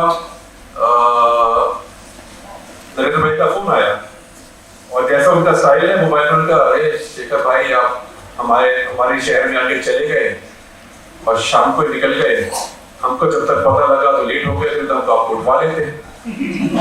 तो मैंने कहा नहीं, हम तो मैं आया थोड़े घंटे के लिए तो शाम को मैं निकल गया वहां से, नहीं तो मैं आपके पास जरूर मिलने आता। तो उन्होंने मुझे कहा लेकिन मुझे आपसे एक बात कहनी है, मुझे कहिए। तो उन्होंने कहा कि देखिए आप मेरे सबसे बड़े क्रिटिक हैं, आपके समाचार पत्र ने मेरा जितना नुकसान किया है उतना किसी मीडिया में किसी ने और नहीं। लेकिन ये आपकी हिम्मत है कि आप मेरी स्टेट में आके, मेरे शहर में आके वो कह गए जो आपने कल कहा। अब देखिए आदमी भी तेज है कि उसकी इंटेलिजेंस थी वहां पे, मुझे पता था कि मैं बोलने वाला हूँ, शाम को किसी ने उसको फेथफुली रिपोर्ट भी कर दिया मुझे जो कहा। तो मैंने कहा देखिए ये हमारे प्रोफेशन का डिलेमा है, क्योंकि हम पत्रकारिता चोर चोर चोर चोर चोर चोर कह के नहीं कर सकते कि हर कोई चोर है, और अगर कोई चोर एक काम में भी है तो वो हर काम में ही चोर है। ये गलत है, ये पत्रकारिता नहीं है, ये मैकार्थीज़म है और ये इंटॉलरेंस है और ये लेजीनेस है, प्रोफेशनल लेजीनेस है। पत्रकारिता में भी वो लोग जो एक फॉर्मूला लेके या एक लेबल किसी पर लगाकर, चाहे अच्छा या बुरा, कि ये नेता बिल्कुल साफ है, अरे वो साफ है लेकिन वो डिसीजन ही कोई नहीं लेता। जैसे मैंने एक बार मैंने लिखा था, मैं कोई आपके सामने कोई सीक्रेट नहीं बोल रहा हूँ, मेरे मित्र हैं, महाराष्ट्र के मुख्यमंत्री हैं पृथ्वीराज चौहान, एकदम शरीफ आदमी, बिल्कुल सीधा, टोटली ऑनेस्ट। पर मैंने एक बार लिखा, मैं वही रिपीट कर रहा हूँ, मैंने कहा कि वो ऑनेस्ट तो है लेकिन ईमानदारी इस तरीके से एस्टैब्लिश करना कि मेरे स्टेट में कोई बेईमानी ना हो, उसके लिए मैं कोई फैसला ही ना लूं। तो मैंने कहा it is a big like eradicating AIDS by banning sex. अरे follow the rules, do the right thing. You can't say कि मेरी गवर्नमेंट सस्पेंडेड एलिगेशन में है क्योंकि कोई स्कैंडल ना हो। तो नेता वो भी अच्छा नहीं है जो कहे कि भाई स्कैंडल ना हो इसलिए मैं कुछ करूंगा ही, और नेता वो भी अच्छा नहीं है जो स्कैंडल करे। लेकिन सबके बीच में शेड्स ऑफ ग्रे होती है जो हम सबको देखनी होती है। कोई परफेक्ट नहीं होता, किसी भी लाइफ में परफेक्ट नहीं होता। हम खड़े होकर यहाँ बोले कि हम परफेक्ट हैं, टीवी में खड़े होकर बोले कि हम परफेक्ट हैं, बिल्कुल करेक्ट बात नहीं है। और मीडिया के through we have been shown up, और ना सिर्फ एक रेडियो टेक्स में शोन अप, बट बहुत तरीके से शोन अप है, क्योंकि मीडिया के कितने सीनियर लोग का कोई एंटरप्रेन्योर बन गया है। एक बार सेबी चेयरमैन दामोदर ने मुझे कहा कि अब एक एंकर इन्वेस्टर एक नई कॉन्सेप्ट निकली है बिजनेस चैनल्स में। तो एक एंकर इन्वेस्टर वो हुआ करता था 40-50% कोई बिजनेस में शेयर होल्डिंग ले ली। एक एंकर इन्वेस्टर वो जो टीवी एंकर है साथ में इन्वेस्ट भी करता है, तो जिस शेयर को इन्वेस्ट कर रहा है उसको ऊपर नीचे कर रहा है। तो मीडिया में बहुत एथिकल इशू। आपको मैं एक बात बताता हूँ, एक हम किसी शादी से वापस जा रहे थे तो मेरा फोन बजा रहा था 12:12 बजे। तो मैंने ऐसे कहा सर, तो दूर से पढ़ा, क्योंकि दूर से पढ़ा जाता है तो मेरे को हीरो आ गया। तो मेरी पत्नी ने कहा मत ले, मजाक में, मैं क्यों नहीं लूं, मैं क्यों डरता हूँ। She must have called me 100 times, she can call me another 100 times. But the fact is कि मीडिया में भी हम लोग अब इस टाइम हम लोग को भी इंट्रोस्पेक्शन की जरूरत है, अपने रूल्स दोबारा रिविजिट करने की जरूरत है और रूल्स कोडिफाई करने की जरूरत है। इसलिए अपने इंडियन एक्सप्रेस में हमारी वेबसाइट पे जाएं, हमने एक बहुत स्ट्रॉन्ग और बहुत क्लियर कोड ऑफ एथिक्स लिखा है। जितने पत्रकार हमारे ग्रुप के लिए काम करते हैं सब अपने कॉन्ट्रैक्ट में एक क्लॉज साइन करते हैं कि I have read the code of ethics and I will give a copy of it, और अगर मैं इसको वायलेट करूंगा तो मेरे को नौकरी से निकाल दिया। और मुझे ये कहने में फख्र होता है कि पिछले 3-4 साल में ये हमें क्लॉज एक ही बार इस्तेमाल करना पड़ा है, एक ही इंसान के लिए। वो भी बाहर से आया था, थोड़े महीने पहले आया था, एक्सप्रेस कल्चर का नहीं था, और अनफॉर्चुनेटली अब मैं आपको इतना बता सकता हूँ कि वो क्या एरिया कवर कर रहा था। वो प्रॉपर्टी का एरिया कवर कर रहा था हमारे रियल एस्टेट सेटलमेंट के लिए, क्योंकि जिस एरिया में बहुत ज्यादा करप्शन है उसमें इतनी इस लेवल की करप्शन है कि अगर कोई आदमी आपको बोले कि आपको मैं 5% डिस्काउंट देता हूँ किसी चीज में, 8%, तो बहुत पैसा हो जाता है। और हमारा रूल ये है कंपनी का भी जो कोड ऑफ एथिक्स में कि अगर कोई डिस्काउंट कंपनी नेगोशिएट करके सारे स्टाफ को अवेलेबल कराए तब हमारा कोई एम्प्लॉई उसको दे सकता है, अदरवाइज हमारा कोई एम्प्लॉई कोई डिस्काउंट नहीं दे सकता। तो ये हमें अब सबक है तो सीखने पड़ेंगे। मैं आपको बताता हूँ 2 मिनट और होगा मैं आपके कि कैसे सबक सीखे जाते हैं। और ये सबक मैंने सीखा ना कि किसी बीजेपी के नेता से, बड़े कांग्रेस के नेता से। एक दिन की बात है, हम खाना खा रहे थे दिल्ली में एक रेस्टोरेंट में, अच्छे रेस्टोरेंट में। चिदम्बरम, गृह मंत्री, मैं, विवेक गोयल का, हमारे जो चेयरमैन है विवेक गोयल का यहाँ आए हुए थे। चिदम्बरम के जमाने में उनके वकील हुआ करते थे, तो हम खाना खाने गए। तो हमने खाना खाया तो उसमें बिल ही नहीं आया। कई बार हमने पूछा बिल, तो रेस्टोरेंट मैनेजर बोल रहे सर प्लीज बिल क्या रहना है आप, नो क्वेश्चन ऑफ बिल। तो कई बार मैंने कहा, चिदम्बरम ने कहा भाई क्या व्हाट इज द प्रॉब्लम, मैंने जब he not paid the bill, तो उसने मुझे बहुत स्टर्नली कहा he will if you know how to exist. तो मैंने रेस्टोरेंट मैनेजर को बुलाया, मैंने कहा मेरा कार्ड है, उसको स्वाइप करके मेरा चेक लेके आया। तो चुपचाप मेरा कार्ड लेके गया, स्वाइप करके लेके आया, मैंने साइन किया। वो बड़ा अच्छा जैसे मैंने सुना। उस दिन के बाद से मुझे कभी किसी को बिल देने में दुविधा नहीं हुई, कोई किसी की हिम्मत नहीं हुई आज तक। हिम्मत तो छोड़ दीजिए, किसी की कोई सक्सेसफुली मुझे आज तक मुफ्त में ना खाना खिला पाया, ना फ्लाइट में बिठा, ना सिर्फ ना कि कोई पहले बिठाता था, लेकिन पहले जरा मुश्किल होती थी समझ लेना कि कैसे मना करो और किस हद तक मना करो कि बदतमीजी न लगे।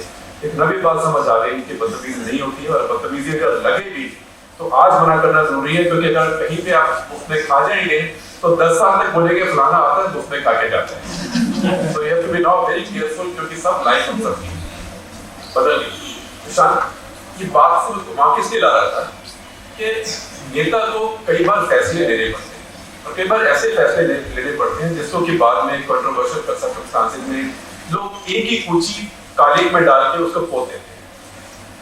लेकिन कुछ नेताओं की हिम्मत होती है। शांता कुमार जी को देखिए, हिमाचल प्रदेश में पावर सेक्टर में प्राइवेटाइजेशन आप लेकर आए, आपने पीपीपी शुरू किया, किसी ने नहीं कहा कभी उसके अंदर करप्शन है, क्योंकि ट्रांसपेरेंट तरीके से किया और अपनी छवि की। लेकिन आज जो एक एटमॉस्फेयर बन गया है कि सारे इंडिया में देश में करप्शन ही सिर्फ इकोनॉमिक रिफॉर्म से हुई है, तो वापस जाइए लाइसेंस कोटा राज में। ये मैं समझूंगा बहुत खतरनाक बात हो रही है, क्योंकि लोग हम सब नहीं भूल सकते कि जब लाइसेंस कोटा राज था तब कितनी भयंकर करप्शन। आज हम बोलते हैं कि 1 या 2 या 1.5 या 1.25 इंडस्ट्रियल हाउसेज भारत इतने बड़े हो गए। शत्रुघ्न जी आपको याद है जब लाइसेंस कोटा राज था तब क्या हुआ था? तब तो ना सुनवाई थी, ना वकील, ना अपील, ना दलील। तो भारत अब बहुत आगे आया है और ये डिस्कोर्स ऑफ करप्ट नहीं होना चाहिए। इसलिए बहुत जरूरी है कि नेता जो खुद रिफॉर्मिस्ट रहे हैं, जिन्होंने आर्थिक सुधार किए हैं, जिनकी छवि अच्छी है, शांता कुमार जी अग्रणी है, क्योंकि उनकी क्रेडिबिलिटी डबल इस बात से हुई है कि जब अपनी पार्टी में गड़बड़ी तब भी खड़े होकर बोले। दूसरे को चोट देना बड़ा आसान है, लेकिन अपने आपने गिरेबान में झांक के देखना एक बड़े हिम्मत की बात है। तो ऐसे नेताओं की भी बहुत जरूरत है। शत्रुघ्न जी आपने कुछ बातें कही, मैं आपका 2 मिनट में जवाब। अन्ना हजारे मूवमेंट के ऊपर अगर आप इंडियन एक्सप्रेस देखते हैं तो हमारी बड़ी नुमाइंद पोजीशन है, हम करप्शन के खिलाफ हैं, लेकिन जो सॉल्यूशंस अन्ना हजारे मूवमेंट में दिए जा रहे हैं उनसे हम बहुत घबराते हैं, क्योंकि भारत डेमोक्रेसी है और बहुत डाइवर्स, बहुत अलग तरह की डेमोक्रेसी है। 543 एमपी जो आते हैं, नागालैंड से 2 आते हैं, त्रिपुरा से 2 आते हैं, मेघालय से 2 आते हैं, सिक्किम से 1 आता है। ये हर स्टेट सोचती है कि हमारा आदमी वहां पे है, और क्योंकि अब कोalitions हैं इसलिए हर एमपी की वैल्यू है। तो कोई इससे मेजॉरिटेरियन एक्सेस इसको कहते हैं वो अब संभव नहीं है। ना ऐसा समय आया देश में कि 300-400 सीटें किसी एक पार्टी की है। तो ये बहुत डेलिकेट बैलेंस है। ये जो पॉलिटिकल क्लास है जो चुन के आती है, ये भारत के लोकतंत्र को और भारत के संविधान को रिप्रेजेंट करती है। हमारा ये सोचना है कि वी द पीपल जो हम कहते हैं वो पार्लियामेंट के ऊपर जो झंडा लगा हुआ है वो वी द पीपल है। ये कोई वी द पीपल को हाईजैक नहीं कर सकता। आप किसी और मंच पे चले जाएं, आप जो मर्जी झंडा ले लें और वहां बोले कि हम वी द पीपल है, और ये सब इलेजिटिमेट है। ये ना सिर्फ गलत है बल्कि खतरनाक है, क्योंकि इसमें फिर 5 लाख आदमी कल को सड़क पे आ सकते हैं, 10 लाख आ सकते हैं, पर 10 लाख आदमी भी सड़क पे आ जाए तो वो 120 करोड़ की इच्छा नहीं बता सकते, उनकी बिल नहीं बता सकते। उसके लिए आपको फिर इलेक्शन पर जाना पड़ेगा। दूसरी बात है आप रेफरेंडम करा लें, अरे रेफरेंडम किस बात नहीं करा लें, फिर हर राज्य में रेफरेंडम करा लें, फिर कश्मीर में रेफरेंडम करा लें, फिर आप कहाँ रेफरेंडम कराएंगे? तो रेफरेंडम कराएंगे तो उसके बाद फिर आप सेपरेट इलेक्टोरेट में जाएंगे, आप बोलेंगे कि मेजॉरिटेरियन एक्सेस। तो ये हमें बहुत चिंता है, और पॉलिटिकल क्लास से भी हमारी ये गुजारिश है कि आपस में लड़ने की बजाय they should respond to this correctly and constitutionally. लेकिन डर ये है कि हम आपस में लड़े रहते हैं, पार्लियामेंट नहीं चल रही है, तो हम लोग जो बिल्कुल सुबह शाम बोलते हैं पार्लियामेंट की बड़ी लेजिटिमेसी है, पार्लियामेंट पर ठंडा की द पीपल, सुबह शाम पार्लियामेंट जल जाती है, सारा देश देखता है। अक्सर लोग देखते हैं ये आदमी है जो पार्लियामेंट में लड़ते हैं, उसके बाद सेम एमपी प्रिविलेज नोटिस भेज देते हैं। अरे आपकी क्या प्रिविलेज है, आप एक दूसरे पर जूते भी फेंकते हैं, आप एक दूसरे पर माइक भी फेंकते हैं, आप रोज पार्लियामेंट एडजर्न करते हैं, आपको क्रिटिसाइज करने में क्या प्रिविलेज है? मैं खड़ा होकर क्रिटिसाइज करने को बुलाना है तो बुला लीजिए। तो इस सब से एंटी पॉलिटिशियन मूड देश में डेवलप हो रहा है, जो कि बहुत खतरनाक है, क्योंकि भारत का लोकतंत्र पॉलिटिक्स से ही चलता है और पॉलिटिक्स में एबिलिटी होती है उसको बैलेंस करने की। आप कुछ लोग कहते हैं कि ग्राम पंचायत और RWA शहरों में देश डालेंगे। आप मुझे दिखा दें दिल्ली में कोई ऐसी कॉलोनी जिसके RWA में 6 फैक्शन ना हो, और उन 6 फैक्शंस को फिर बैलेंस करने के लिए इलेक्शन होता है और पॉलिटिक्स होती है और एक चुन के आता है। तो ये जो इलेक्टोरल सिस्टम है और जो पार्लियामेंट्री सिस्टम है, इसके ऊपर कभी कोई शक नहीं आना चाहिए। इसलिए शत्रुघ्न जी, मेरे को आप बहुत शक है आपके राइट टू रिकॉल पे, बिकॉज राइट टू रिकॉल 5 साल के लिए एमपी को चुन के भेज रहे हैं। 5 साल में एक एमपी लॉ नहीं बना सकता है, और MP part of a larger group है, आपको पसंद नहीं है तो 5 साल के बाद उसको हरा दीजिए। लेकिन अगर राइट टू रिकॉल शुरू हो गया तो कोई भी कहीं भी 50,000 आदमी इकट्ठे कर लेगा, और आपको इलेक्शन कमीशन भी इतना ही बड़ा बनेगा जितना कि जन लोकपाल के अंदर लोकपाल बनेगा, लोकपाल का ऑफिस बनेगा। 80,000 आदमी वहां पे और 80,000 आदमी यहाँ पे, और आपकी विरोधी पार्टी के कोई एमपी के खिलाफ राइट टू रिकॉल हो गया तो जरूर आपके खिलाफ करेगी, क्योंकि आप देखिए लोकायुक्त कैसे अपॉइंट किया गया अहमदाबाद में, जो कि कंप्लीटली रिडिकुलस है, अनकॉन्स्टिट्यूशनल है, रिडिकुलस है। तो उसमें ये competitive politics on the street शुरू हो जाएगी और किसी के लिए भी काम करना असंभव हो जाएगा। तो हम तो यही कहेंगे कि 5 साल के लिए आपका जिसको आप चुने उसको असेस करें। 5 साल तो कम से कम बड़े घटिया से घटिया एम्प्लॉयर भी किसी को 5 साल लेता है, और घटिया से घटिया बढ़िया से बढ़िया एम्प्लॉयर, बढ़िया से बढ़िया तो निकाल लेते लोग। रामनाथ जी निकाल दिया करते थे स्टेटरों को, हम तो इसलिए कायम है, ये नहीं होते तब तो कई बार निकाले गए थे। हमारे गुरु अरुण शौरी को 2 बार निकाला, तो पर वो भी 5 साल देता है, राइट? 5 साल का कॉन्ट्रैक्ट आप ऑनर करते हैं, और ये हमें डिस्टेबलाइजेशन नहीं होने देनी चाहिए। लेकिन साथ साथ पॉलिटिक्स को क्लियर करना चाहिए, पॉलिटिशियंस को साफ बाहर आके पब्लिक डिस्कोर्स में हिस्सा लेना चाहिए, अपनी बात साफ रखनी चाहिए और पार्टी लाइन से भी आगे बोलना चाहिए। ये मैं इसलिए कह रहा हूँ कि उसके सबसे अच्छा उदाहरण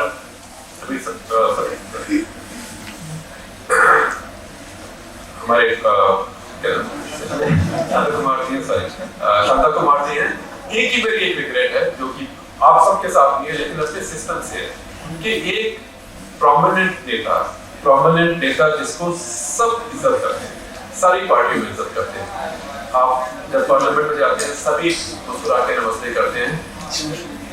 उसकी और उनकी पत्नी की पुस्तक और हार्मलेस किताब है, इसके अंदर कोई पॉलिटिकल एजेंडा नहीं है, करप्शन पर रिलीज हो रही है।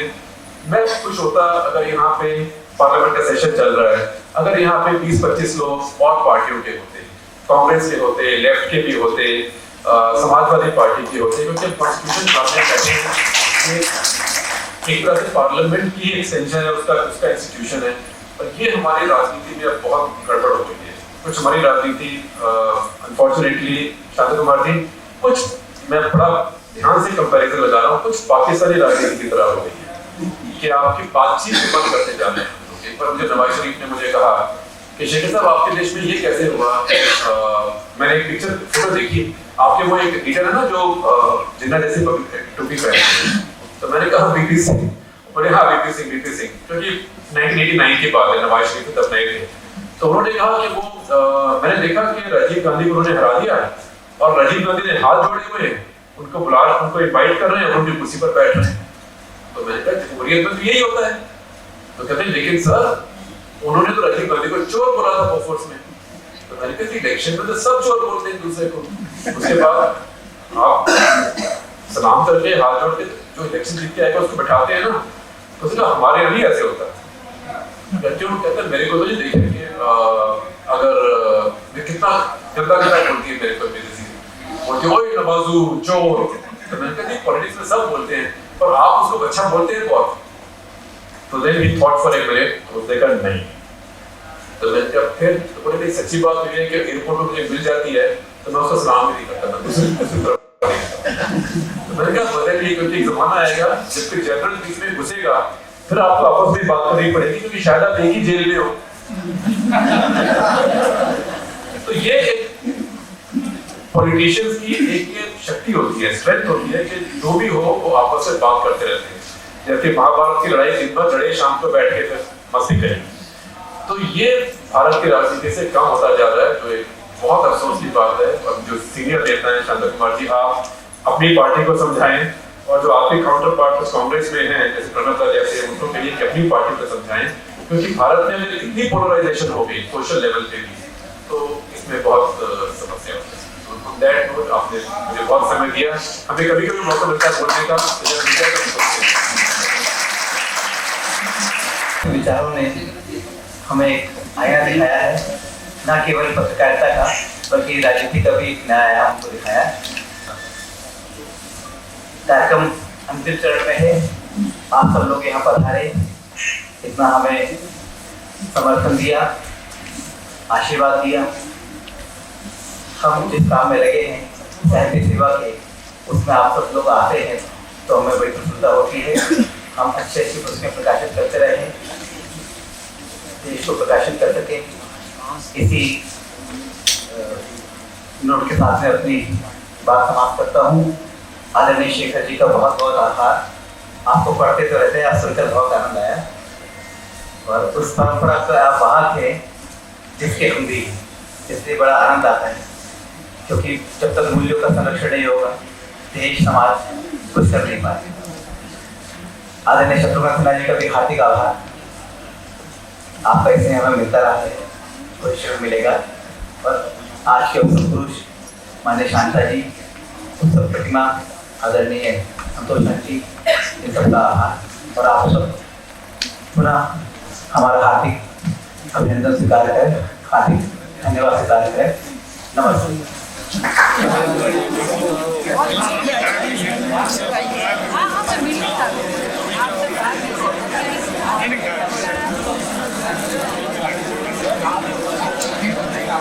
चलो आंटी मैं ऐसे आके है ना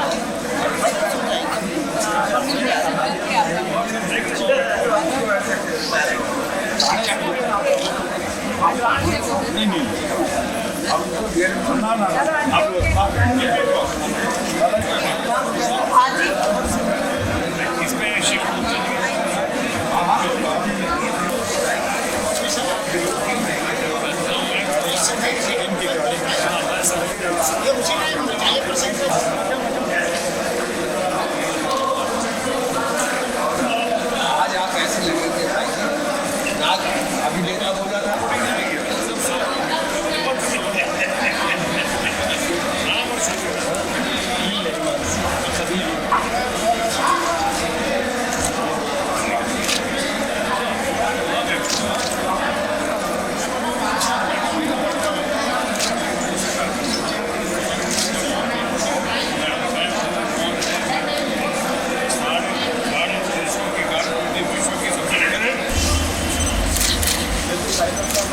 ये हमारे भाई ये ACP और साहित्य बहुत रुचि रखते हैं, इन्होंने खास चुपचाप जाके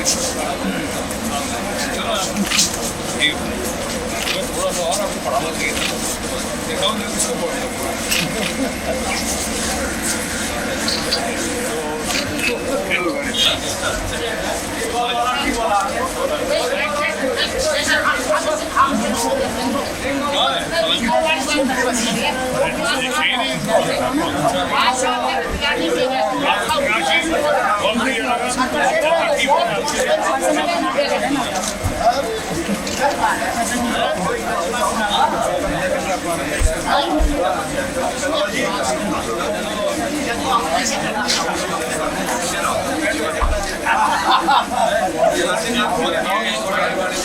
गाड़ी का वैसे गाड़ी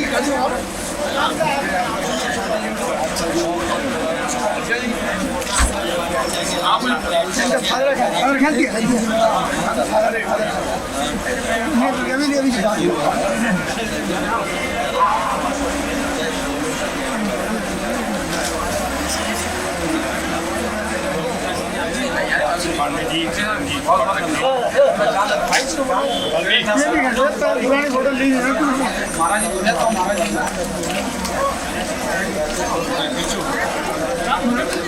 हाँ साहब बढ़िया पोजीशन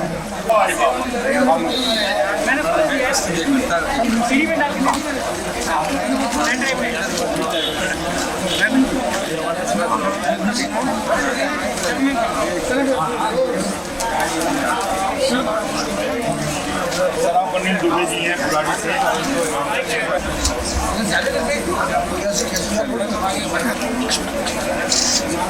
कितने बेटा बचेंगी बात दोबारा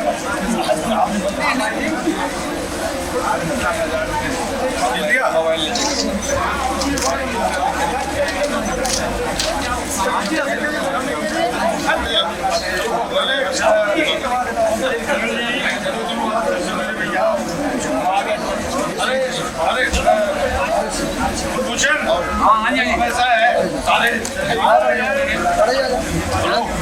मिलवा दिया सबसे मिलवा दिया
अरे राम भगत जी आए हैं बिहार से 5-7 आदमी नहीं बहुत बढ़िया सर बहुत अच्छा सर ये हमारा सौभाग्य है आपके विचार और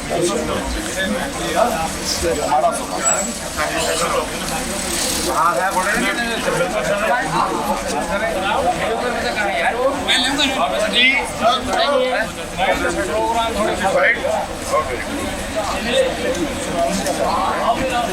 अच्छा जी सर प्रणाम